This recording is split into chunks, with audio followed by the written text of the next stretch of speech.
What's up, Altamud? It's your girl Monica, and it's time for chapter 1 out of How to Make $100,000 Farming 25 Acres by Booker T Whatley. For those of you guys who are new here, there have been a couple of requests that I start teaching out of this book because when you go to Amazon, you'll see why. It's like $500 now. I bought this book for $30 back maybe in 2018, 2019. And now you can't get it for less than like $500. And then at the same time that I bought the book, I bought this picture, and I'm so glad that I did because it's just a beautiful part of history that I'm glad to call my own. This is Dr. Booker T Whatley talking to some farmers in Gadsden, Alabama. Okay, so let's get into chapter 1. Chapter 1 is take charge of your farm. And in it, we are going to figure out exactly who Dr. Booker T Whatley was and what he was all about. So the learning objectives are to know who was Dr. Booker T Whatley, what was the status of farming when he wrote his book, which farmers he was basically advocating for, the 3 categories of farms that he basically recognized, and who had beef with Dr. Whatley, because some folks had some beef with Dr. Whatley, and Dr. Whatley had some beef with some folks. So we're going to talk about that. And then we're going to get to his famous 10 commandments. So let's get into it. So first and foremost, he was born in Anniston, Alabama. He was the oldest of 12 children, okay? He was named after Booker T. Washington, okay, founder of Tuskegee University. And his grandfather and his great-grandparents were all born into slavery. And they never attended any school, but he says in his book that they had plenty of common sense, and they very much so greatly influenced who he was as a person. He is a veteran. He was a veteran. He's no longer with us. He passed away in 2005, but he served 30 years in the military, including flying fighter planes over Italy during the Second World War, and he operated a hydroponic garden in South Korea during the Korean War. And this was really important because I've read somewhere, I can't remember where there was a lot of dysentery and illness and stuff going on during that time in this war, and because of the food and the feces and the this and the that. So they had to figure out a better way to cultivate and grow their food. And so Dr. Whatley came in with this hydroponic garden. He earned his PhD in horticulture from Rutgers, and he introduced innovating farming concepts such as the clientele membership clubs. And this was in the 1960s. And for those of you all who have heard of the CSA, Community Supported Agriculture, when you do your research, you'll learn that that terminology was coined by 2 gentlemen in the 1970s, and it kind of, they're given credit for that, which good for them. But the reality of it is that Dr. Whatley was doing that back in the 60s. So when I was doing research on what is a CSA, when I was first getting into farming, that's when I found it. I found Dr. Whatley, funny enough. I found him doing that research on what is a CSA.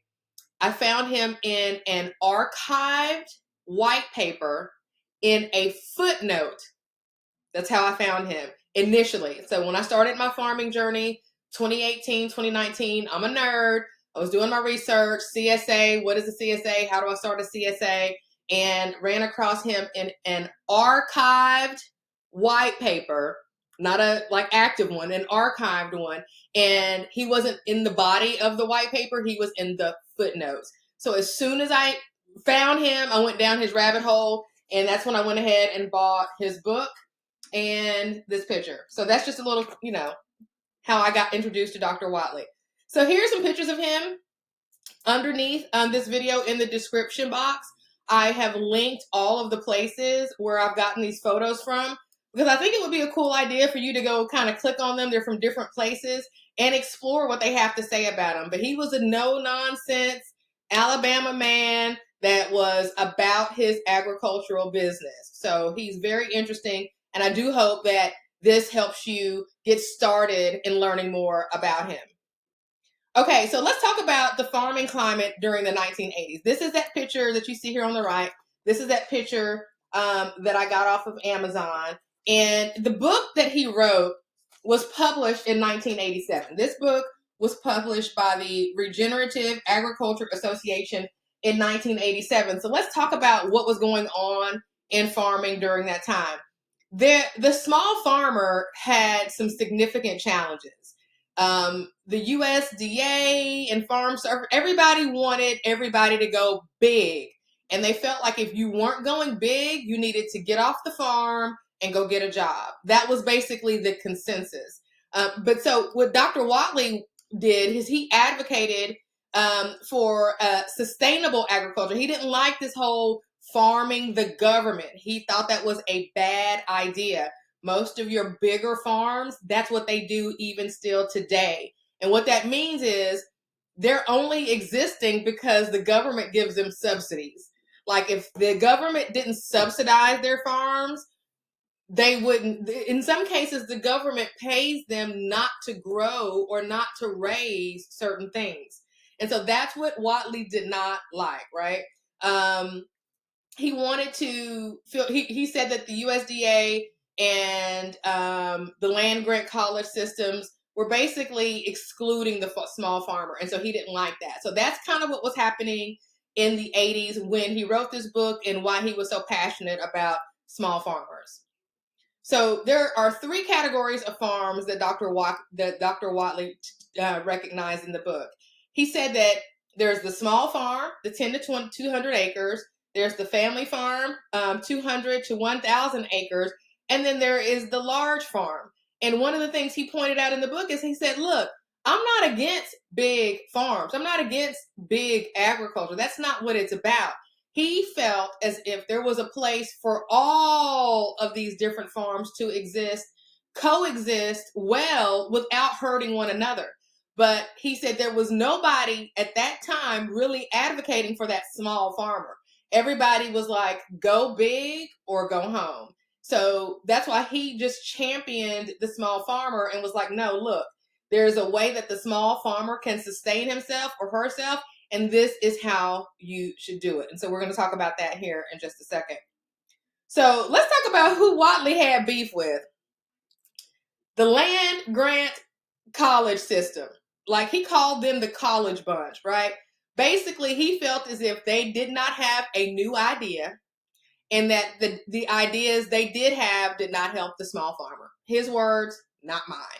In summary, he basically felt as if all of them were basically saying the same things, and the things that they were saying were things that they learned from the people that taught them, and that there was no innovation in it, right? USDA, he said that, the USDA felt like the small farmer, the limited resource farmer was somebody who wasn't very smart, right? He said when the USDA thinks of a small farmer, they probably think, he said if they're white, they probably think of an old guy with an old hat with patches on his overalls, chewing tobacco with tobacco juice dripping out of his mouth. And if they're black, same situation, old guy, hat, but he's got patches on his patches, and he's splitting every verb that comes out of his mouth. His words again, not mine. So basically what he was saying was USDA thinks a small farmer is a limited resource farmer, but not limited in the way of land or ability, but limited in intelligence. And so he kind of, I think, had a little bit of resentment for USDA for kind of painting the small farmer in that regard. But yeah, so that's who Dr. Whatley had beef with. Now let's talk about who had beef with him.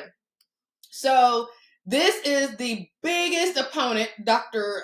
Lewis Tweeton, and he is passed on, but I want to make sure real quick, because I want to make sure I got his name correct while I have you guys, because I would hate to have that wrong. For some reason, Luther, I thought so.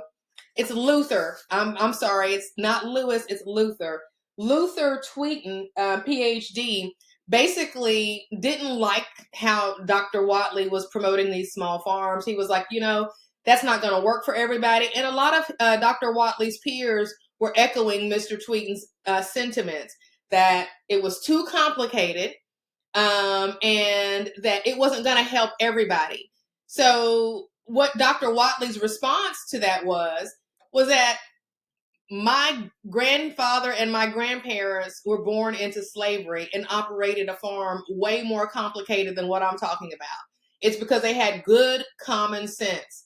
Another thing that was really like clear was that Dr. Whatley didn't believe in the farmer spending a lot of time on the tractor. He made a point in chapter 1 to talk about how, these tractors got TVs and air conditioners and all this kind of stuff in them. He said instead of being on the seat of a tractor, that the smart farmer would be concerned about having air conditioning in his office where he could get organized and manage and plan his farm. So he felt as if the small farmer's biggest asset was their ability to use their common sense, okay, approach agriculture and horticulture from a basic, principled perspective. Don't try to grow flowers without any sun, right? Don't try to grow things that need well-drained soil in soil that's compacted. Like he said, if you just follow the rules of agriculture and use your common sense in that regard, then get over off the tractor and into your office and plan and manage and do what you're supposed to do, then you can do this farm method that I'm going to be that I'm advocating for. So another thing somebody asked him, they said, well, this won't work in Harlem. Trying to say that, this plan that you're talking about won't work everywhere. Well, what would you tell the people in Harlem? And he said, look, I'm not a sociologist. I'm a horticulturalist. Okay. So one thing about Dr. Whatley was that he did not mince his words. He wasn't trying to say that his plan was for everybody. He didn't, he didn't step out of his lane. He wasn't trying to save the world. He already knew it wasn't for everybody. In the book, in chapter 1, it talks about his intention was to save 100,000 farmers. Because again, during that time in the 80s, I think it was 30 years prior, there was this big push to get everybody to go big in agriculture. Everybody needed to go big.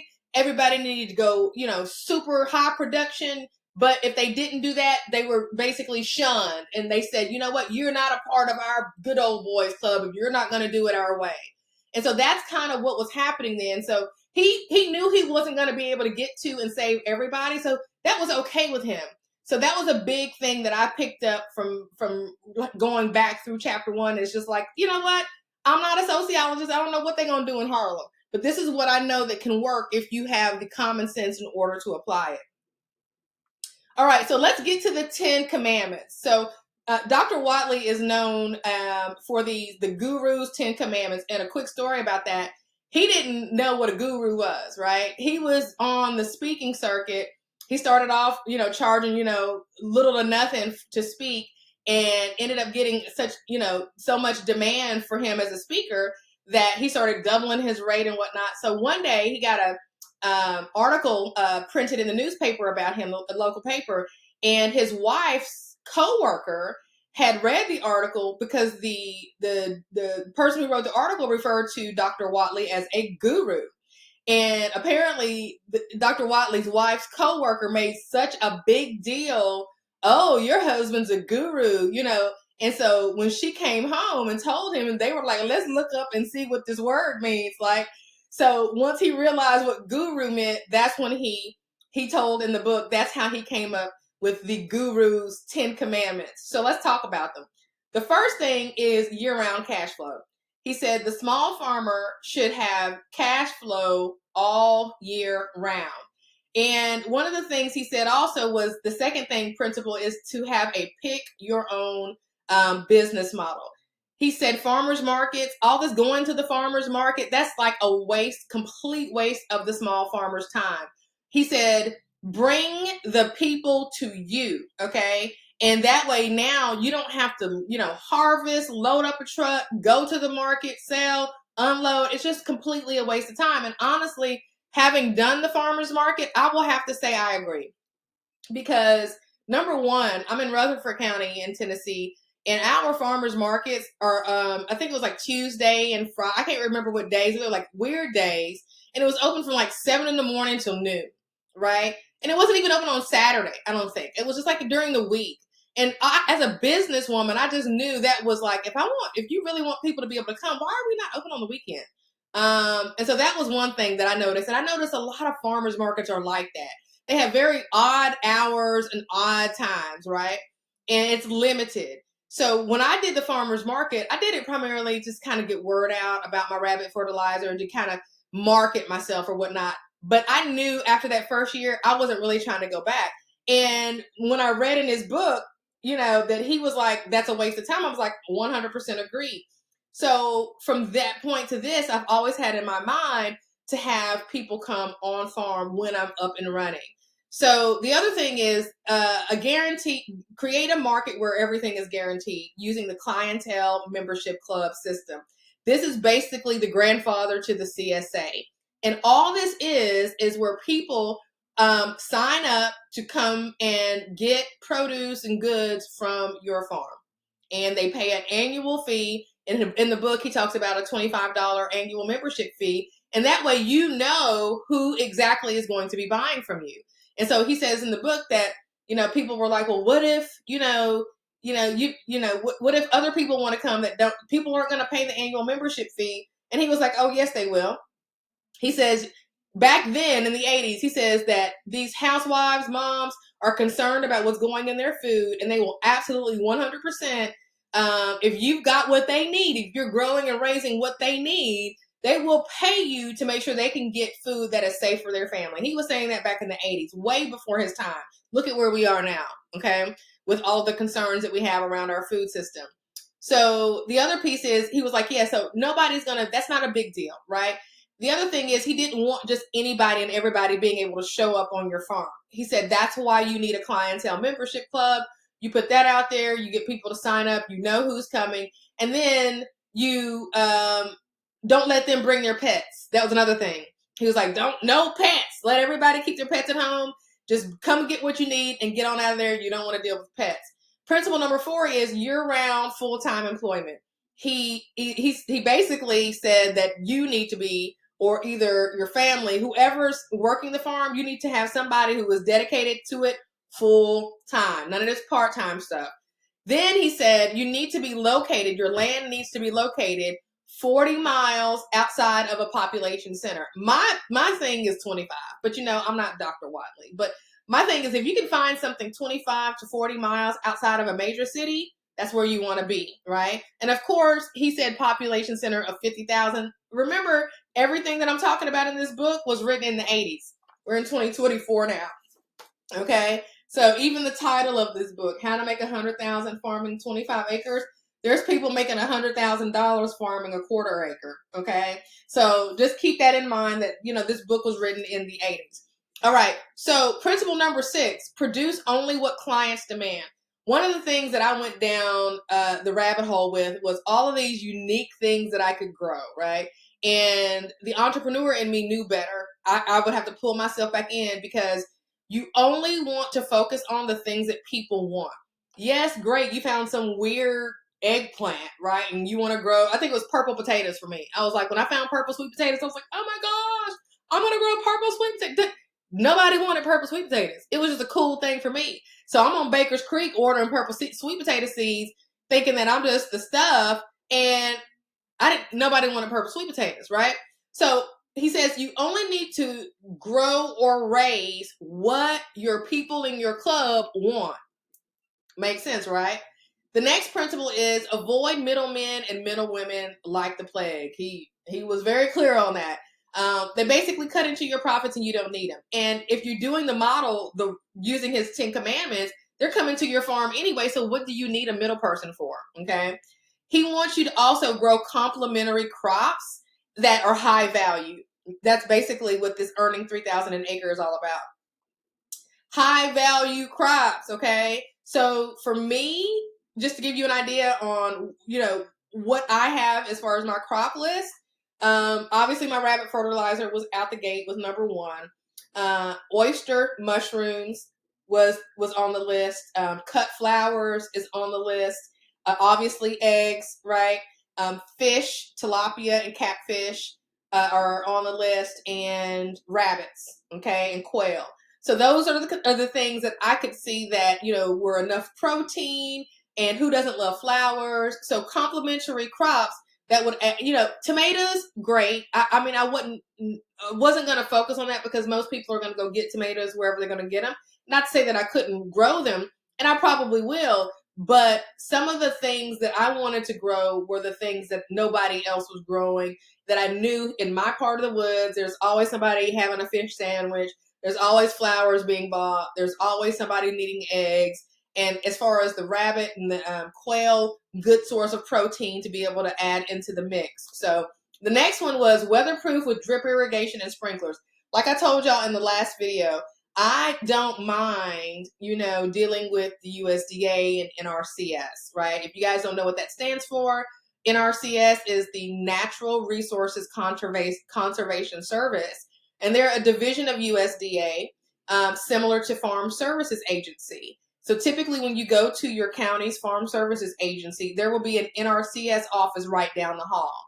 And one of the things that I have applied for this year is another high tunnel and irrigation and potentially a well. We'll see how that goes, right?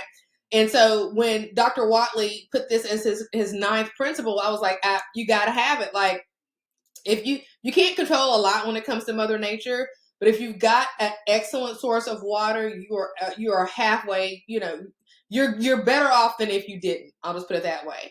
And then the 10th principle is to maintain liability insurance. In the book, he talks about $250,000 minimum.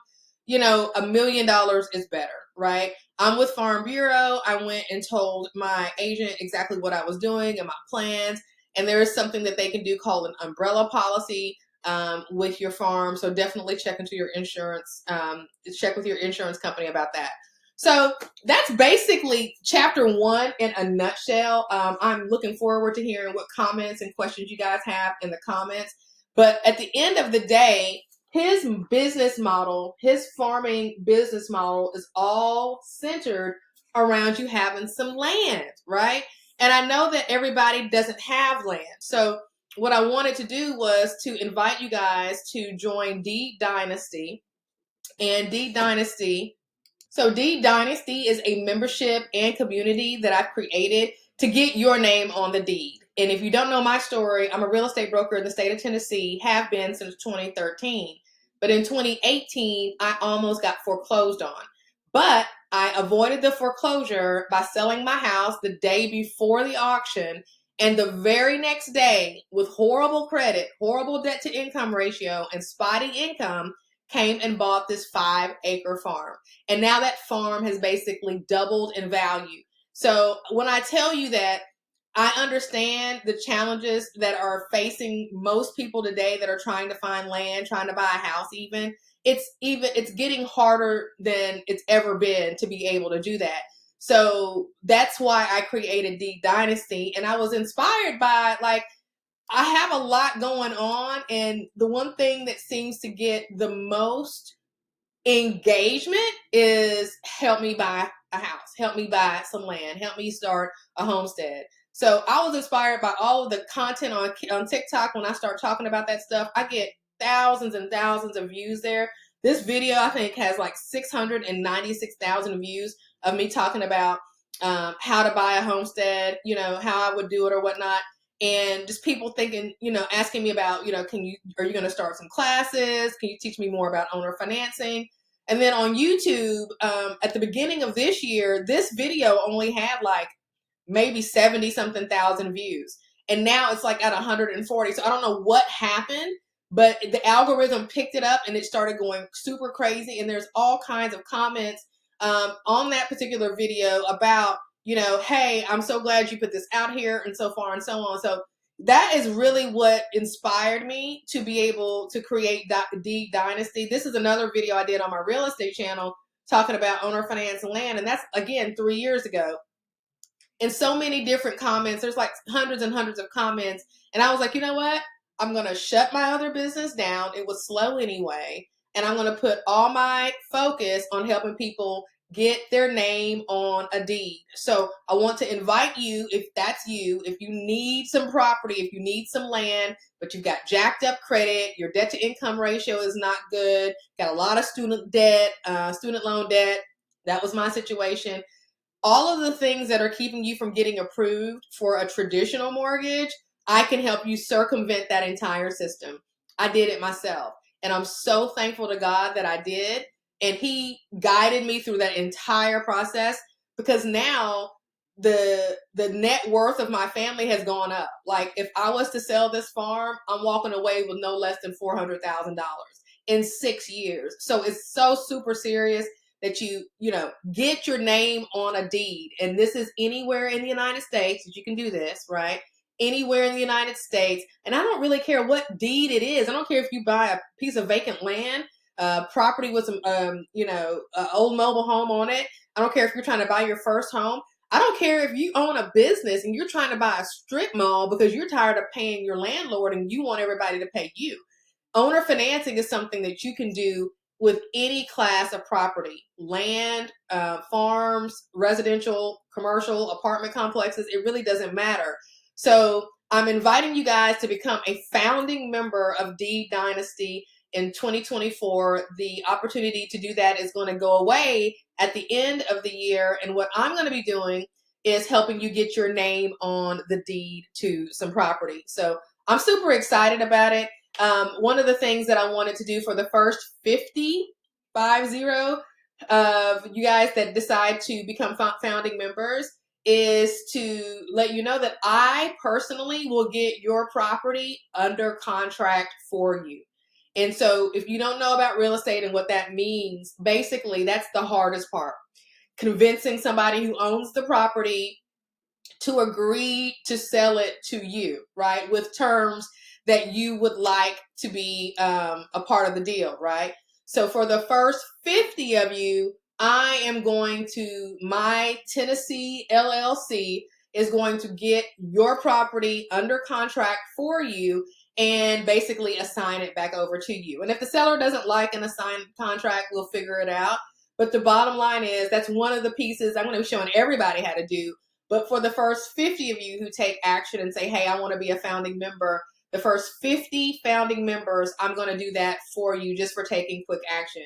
So D Dynasty, you guys, it's all about you getting your name on a deed to a property, any deed, any city, any state in this country. Check the link in the description box to learn more about what D Dynasty is all about. And I'm sure you have questions, and there's a lengthy, frequently asked question section at the end of the page that you can go through and get all your answers. So this chapter 1. We're going to go to the next video next week, which will be chapter 2, and I'll see y'all there.